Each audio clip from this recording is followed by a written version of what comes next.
হযরত আয়েশা রাদিয়াল্লাহু তাআলা আনহা হতে বর্ণিত, তিনি বলেন, রাসূলুল্লাহ সাল্লাল্লাহু আলাইহি ওয়াসাল্লাম একটি চাদর পরে নামাজ আদায় করলেন। চাদরটির এক কোণে অন্য রঙের বুটির মতো কিছু কাজ করা ছিল। নামাজে এই কারুকার্যের দিকে তিনি সাল্লাল্লাহু আলাইহি ওয়াসাল্লাম একবার তাকালেন। নামাজ শেষ করার পর তিনি সাল্লাল্লাহু আলাইহি ওয়াসাল্লাম বললেন, আমার এই চাদরটি এর দানকারী আবু জাহমের কাছে নিয়ে যাও। তাকে এটি ফেরত দিয়ে আমার জন্য তার আম্বিজানিয়া নিয়ে আসো। কারণ এই চাদরটি আমাকে আমার নামাজে মনোযোগী হতে বিরত রেখেছে। বুখারী ও মুসলিম।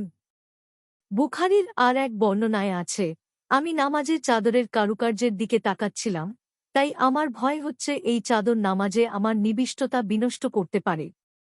বুখারী ৩৭৩, মুসলিম ৫৫৬, আবু দাউদ ৪০৫২, ইরওয়া ৩৭৬, আহমাদ ২৪০৮৭, সহিহ আল জামি ৮৬৪, মিশকাতুল মাশাবিহ ৭৫৭।